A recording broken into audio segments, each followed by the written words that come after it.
Hello ji, this is दिज़ार। Welcome back to trade with YouTube channel. आज हम बात करेंगे कि फॉरेक्स में स्प्रेड क्या होता है और स्प्रेड कहाँ यूज़ होता है, फॉरेक्स में स्प्रेड और कमीशन में क्या फ़र्क है, और कैसे आप अपने स्टॉप लॉसेस और एंट्री पॉइंट्स को अपने स्प्रेड्स के लिहाज से मैनेज कर सकते हैं।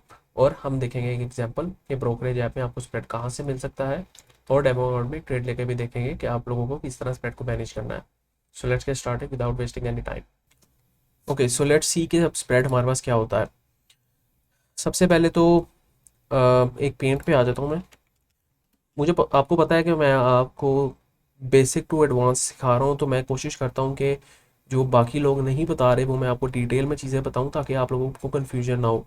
तो अगर तो आपने पिछली वाली वीडियो नहीं देखी जिसमें मैंने बिड और आस्क के बारे में बताया था कि बिड और आस्क क्या होते हैं, बहुत ही ईजी एग्जांपल से मैंने आप लोगों को समझाया था, तो वो वीडियो आपने ज़रूर देखनी है, वो बहुत इंपॉर्टेंट है। उसके बगैर आपको समझ नहीं आएगा कि स्प्रेड क्या होता है। ठीक है, तो बिड और आस्क प्राइस में मैंने दो चीज़ें बताई थी।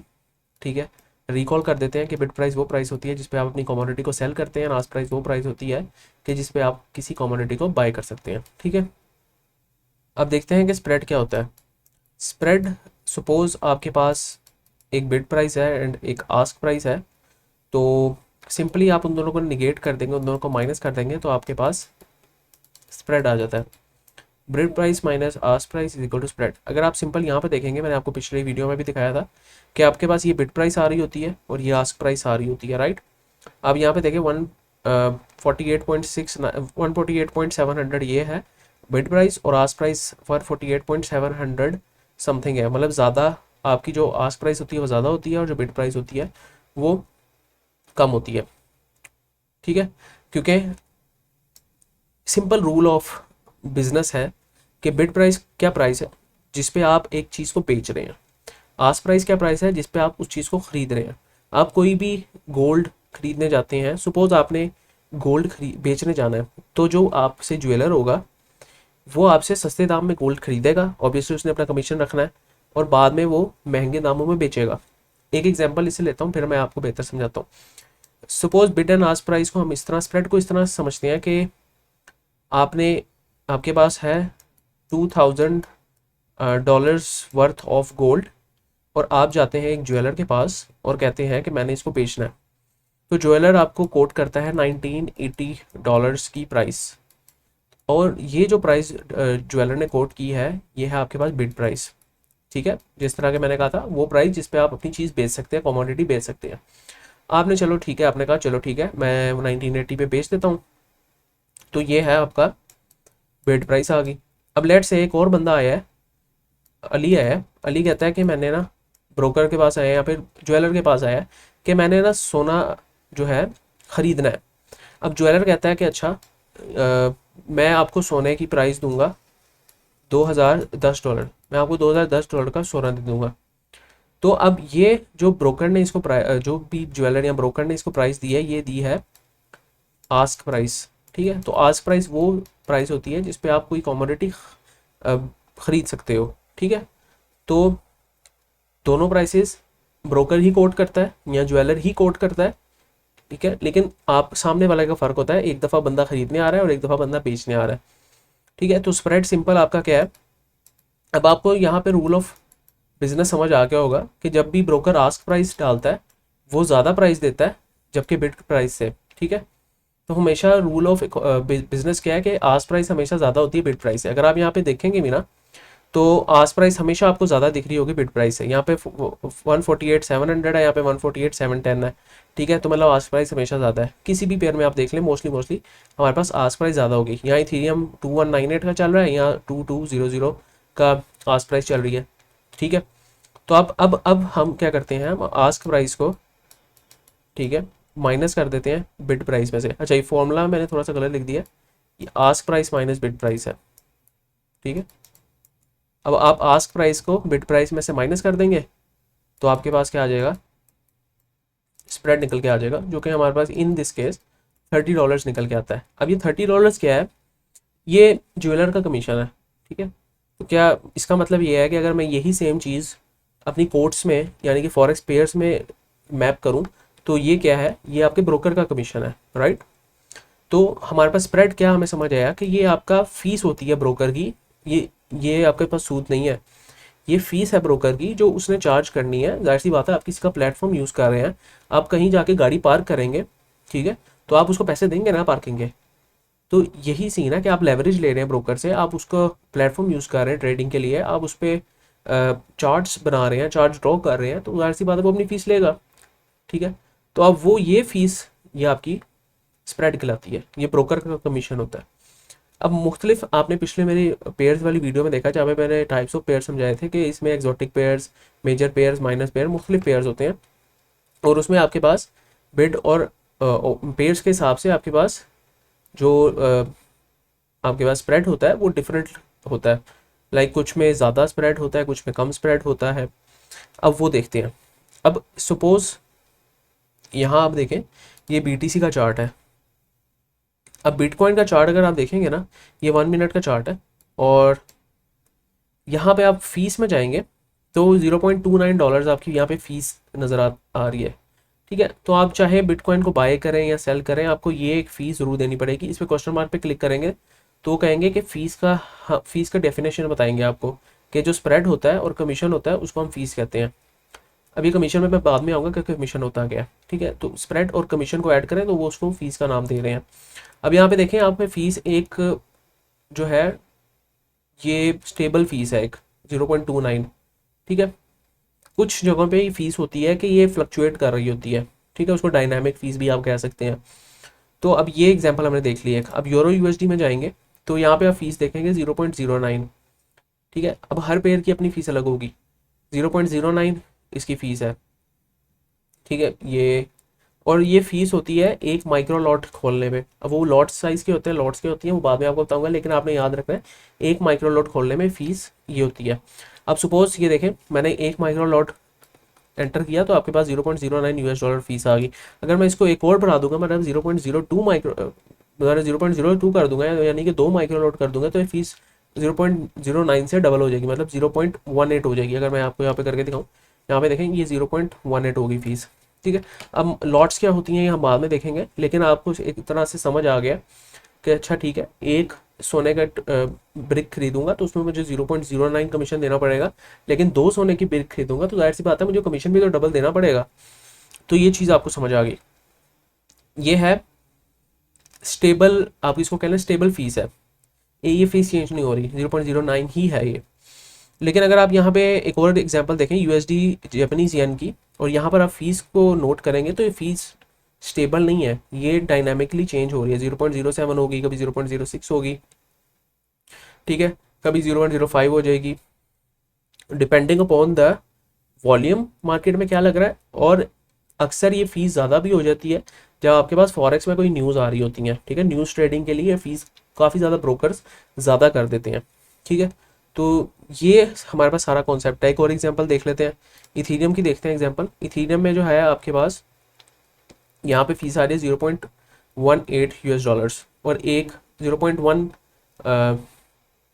ठीक है लॉट पे है, ये माइक्रो लॉट नहीं है, ठीक है। 10 माइक्रो लॉट मिला के एक लॉट ये वाली बनती है, लेकिन बाद में वो देखेंगे, ठीक है। सपोज मैंने 0.01 कहूँगा ना, तो वो कहेंगे कि आप ये इतनी लॉट्स नहीं डाल सकते, मिनिमम आपके लॉट साइज होना चाहिए 0.1, तो मैं 0.1 डालता हूँ। तो 0.1 पे हमें $0.18 फीस देनी पड़ रही है, और अगर इसको मैं 0.02 करूँ तो वो वही $0.18 डबल हो जाते हैं, मतलब $0.36 हो जाते हैं। यही सेम एग्जांपल आपको US ऑयल में भी देखने को मिलेगी। US ऑयल में भी आपकी जो फीस है वो चेंज नहीं होती, स्टैटिक फीस है, बल्कि ये हाँ वेरिएबल फीस है, ये चेंज हो रही है, ठीक है। अब यहाँ पर आप देखेंगे तो यहाँ पर आपको कमीशन भी नज़र आ रहा होगा, स्प्रेड भी नज़र आ होगा। अब स्प्रेड तो आपको समझ आ गई है कि स्प्रेड क्या चीज़ है, एक तरह से ट्रेडिंग फीस है, ठीक है। कमीशन क्या है? अब कमीशन और स्प्रेड दोनों कोरिलेट करते हैं चीज़ें। स्प्रेड वो चीज़, वो फीस है, वो कमीशन है जो आप किसी ट्रेड लेने पे बंदे को पे करते हो, ठीक है। अब कमीशन क्या है? कमीशन वो मोस्ट ऑफ द केसेस में वो फीस होती है जो आप ओवर द नाइट अपनी ट्रेड को खोलने के लिए, ओपन रखने के लिए ब्रोकर को पे करते हो, ठीक है। अब लेट्स से कि मैंने क्रूड ऑयल है, ये क्रूड ऑयल है, इस पर मैंने एक ट्रेड ली है, और वो ट्रेड मैंने ली है, और मैं परसों 3-4 दिन बाद वो उस ट्रेड को क्लोज कर रहा हूँ। तो वो 3-4 दिन में जो होल्ड की हुई है मैंने ट्रेड, उसके मुझे फीस चार्ज करनी पड़ेगी, क्योंकि जाहिर सी बात है हम लेवरेज लेके ट्रेड कर रहे होते हैं ब्रोकर से, तो जाहिर है कि अगर हमने उसका पैसा फंसाया हुआ है तो हमसे थोड़ा बहुत चार्ज करा होगा। अच्छा, आपने मेरा पैसा फंसाया हुआ है तो मुझे ना आप और मेरी आप ब्रोकरेज फर्म यूज़ कर रहे हैं, आप मेरी जो है एक तरह से ये प्लेटफॉर्म यूज़ कर रहे हैं, तो आप मेरे फंड्स यूज़ कर रहे हैं, तो मुझे उसका एक तरह से वो चाहिए। जिस तरह आप गाड़ी पार्क करने जाते हैं, आप एक दिन के लिए गाड़ी पार्क करेंगे, आपको वन टाइम फीस देनी पड़ेगी 20 रुपये, ठीक है। तो सपोज आपने उससे डील कर लिया कि एक हफ्ते में मैं आपकी गाड़ी पार्क करूंगा, आप मेरे से 1000 रुपया ले लें, ठीक है, और आपने उसकी रखवाली भी करनी है, दिस एंड दैट। तो यही सेम कॉन्सेप्ट आपको यहाँ पर देखने को मिलता है। तो ये भी वेरिएबल है हमारे पास, ठीक है। अब एक एग्जाम्पल देखते हैं। सपोज इथीरियम है ना, इसमें लेट से अभी मैं कोई ट्रेड नहीं ले रहा, मैं सिंपल आपको बता रहा हूँ। लेट से कि मुझे लगता है ना कि यहाँ पे ना इथीरियम की सपोर्ट रीजन है, क्योंकि यहाँ से बार बार बाउंस बैक कर रहा है, ठीक है। तो मैं क्या करूँगा, यहाँ पे मैं बाय का ऑर्डर लगाऊंगा। अब आपने देखा मैंने यहाँ पर बाय का ऑर्डर लगाया, लेकिन वो खुली ऊपर है ट्रेड। मैं दोबारा आपको करता हूँ, चाहे demo account by the way आप भी खोल सकते हैं। मैं अब यहाँ पर एग्जैक्टली दिस पॉइंट पे या इसके पास पास कहीं ट्रेड लूंगा, लेकिन वो खुलेगी ऊपर। अभी आप देखें ये ऊपर खुली है। इसका मतलब क्या है कि जो आपका $0.18 है वो ब्रोकर ने चार्ज कर लिया है, और उस हिसाब से आपकी ट्रेड ऊपर ऊपर खोल दी है, ठीक है। अब सपोज मैंने ना स्टॉप लॉस लगाना है यहाँ पर। अब मैं क्या करूँगा, सपोज यहाँ पे मैंने स्टॉप लॉस लगाना है, और मैंने स्टॉप लॉस कहीं यहाँ नीचे तक का लगाना है, ठीक है। तो अब मुझे ये चीज़ मद्देनज़र रखनी पड़ेगी कि $1.10 का मैं स्टॉप लॉस लगा रहा हूँ, ठीक है। लेकिन मेरे $1.10 का स्टॉप लॉस ट्रिगर कब होगा, जिस तरह मेरी बाय प्राइस, जिस तरह मैंने बाय किया है अभी, ठीक है, उस पर जो है मुझे चार्ज पड़ा है, तो इस तरह मुझे जो मैं जब सेल करूँगा मुझे तब भी चार्ज पड़ेगा। तो मैंने अगर सपोज इस केस में मैंने बिल्कुल इस विक के नीचे स्टॉप लॉस लगाना है, मतलब माइनस, यहाँ पे आपको नज़र आ रहा होगा नेगेटिव $1.10 का लगाना है, तो मैं क्या करूँगा, मैं नेगेटिव 1.10 मतलब $1.10 प्लस जो आपकी फ़ीस होगी वो ऐड करके यहाँ पे लगाऊंगा, ठीक है। तो मतलब कि मैं यहाँ पे करना चाहूँगा तकरीबन स्टॉप लॉस रखना चाहूँगा स्प्रेड से डील करने के लिए, क्योंकि अगर मैं यहाँ पर लगाऊंगा एग्जैक्टली इस पोजीशन पे लगाऊंगा, तो जब प्राइस मेरी यहाँ पर आएगी कहीं, तो मेरा ये ऑटोमेटिकली इस वाई से मेरे पास स्टॉप लॉस ट्रिगर हो जाएगा, ठीक है। जिस तरह हमने बाय में देखा था कि हमारे इतने से वाई से हमारा उसने कमीशन चार्ज कर लिया, और इसी तरह इस सिचुएशन में हमें देखने को मिलेगा कि इतने से वाई से ये ब्रोकर अपना कमीशन चार्ज कर लेंगे, ठीक है। तो अब हम क्या करेंगे, हम इसको थोड़ा सा नीचे प्लेस करेंगे ताकि हमारे पास एक रूम ऑफ स्प्रेड हो कि हम यहाँ पे इतना चार्ज करना चाह रहे हैं, ठीक है, कि ब्रोकर इतना चार्ज करेगा और हमारे जो है उसके मुताबिक हमारी फीस भी उतनी कट जाएगी, और एग्जैक्टली जब इस पॉइंट पे आएगा तो ही हमारा स्टॉप लॉस हिट होगा। तो हम क्या करेंगे, यहाँ पर $1.10 को हम कह देंगे $1.10 प्लस $18 $0.18, तो $1.28 का तकरीबन हम स्टॉप लॉस यहाँ पे रखेंगे, ठीक है। $1.28 का तकरीबन हमारे पास स्टॉप लॉस रहेगा, और इसको मैं मॉडिफाई कर दूंगा, और हमारे पास जो है तकरीबन जब ये विक के पास यहाँ पर आएगा ऑटोमेटिकली ये वाला स्टॉप लॉस ट्रिगर हो जाएगा, ठीक है, इतने वाई से, ठीक है। जिस तरह इतने वाई से हमारा ये बाय ऑर्डर लगा था, उतने वाई से हमारा ये स्टॉप लॉस भी ट्रिगर होगा। तो ये जो बीच की वैल्यूज आ रही हैं, हमने यहाँ पर ऑर्डर लगाया था लेकिन यहाँ पर लगा, और हमारा यहाँ पे स्टॉप लॉस, हमारे यहाँ पे प्राइस आएगी लेकिन स्टॉप लॉस से पहले ही ट्रिगर हो जाएगा, तो इसको कहते हैं स्प्रेड, ठीक है। तो अब आप अगर मेरे रेफरल से जाएंगे तो इसमें हमारे पास एक कम्युनिटी बन रही होगी जिसमें हमारे पास स्प्रेड कम चार्ज होगा। इसलिए मैंने आपको पहले बताया था रजिस्ट्रेशन के लिए कि आप मेरे अगर रेफरेंस से आएंगे तो आपको स्प्रेड कम देना पड़ेगा, ठीक है। तो ये हमारे पास अभी फ़िलहाल सारा सिनेरियो है, ठीक है।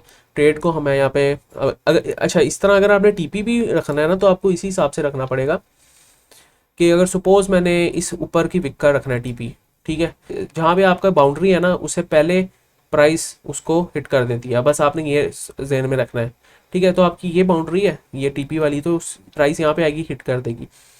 तो 0.81 का सपोज 1.14 का मैंने टीपी रखना है, ठीक है। $1.14 जब मेरे बने तो मैंने उसको बेचना है। अब मुझे इसमें ब्रोकर का कमीशन भी ऐड करना होगा कि अच्छा मेरा तो $1.14 बन रहा है, लेकिन मुझे इसमें से $1.8 ब्रोकर को देना पड़ेगा, तो मैं वो पहले ही ऐड करके लगा देता हूँ इसमें, ठीक है।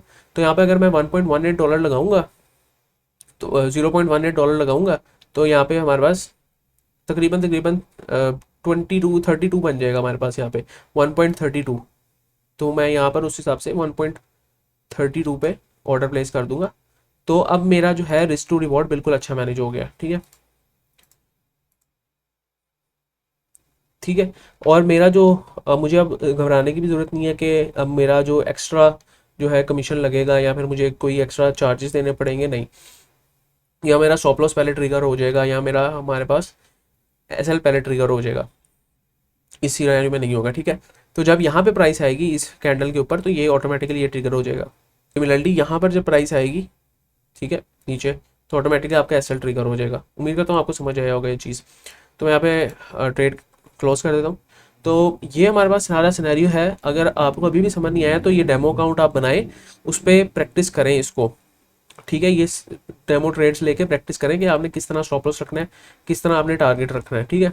और नेक्स्ट वीडियो में हम आपको मुख्तलिफ चीज़ें और सिखा रहे होंगे, जिस तरह के हमारे पास पिप्स कैलकुलेशन किस तरह होती है, हमारे पास लेवरेज कितनी लेनी होती है, अकाउंट साइजिंग कैसे मेंटेन करने हैं, रिस्क मैनेजमेंट क्या होती है, और बहुत चीज़ें अब आगे आने वाली हैं। न्यूज़ कैसे देखनी है, न्यूज़ ट्रेडिंग करनी है कि नहीं करनी, न्यूज़ ट्रेडिंग में क्या फॉल्ट्स होंगे, ये सारी चीज़ें इंशाल्लाह आगे हम देखेंगे। एक्सएलएस को पूरा किस तरह हमने यूज़ करना, अभी मैंने सिर्फ आपको कुछ चीज़ें बताई हैं। बाय सेल का बताया, देन मैंने आपको अभी ये ऑर्डर टाइप्स का भी नहीं बताया, लिमिट ऑर्डर क्या होता है, मार्केट ऑर्डर क्या होता है। देन मैंने आपको ये फीस का भी बताया है, बस लेवरेज का नहीं बताया, देन मार्जिन का भी नहीं बताया, पिप वैल्यू का भी नहीं बताया, वॉल्यूम इन यूनिट्स का भी नहीं बताया, वॉल्यूम इन यूएस डॉलर्स का भी नहीं बताया।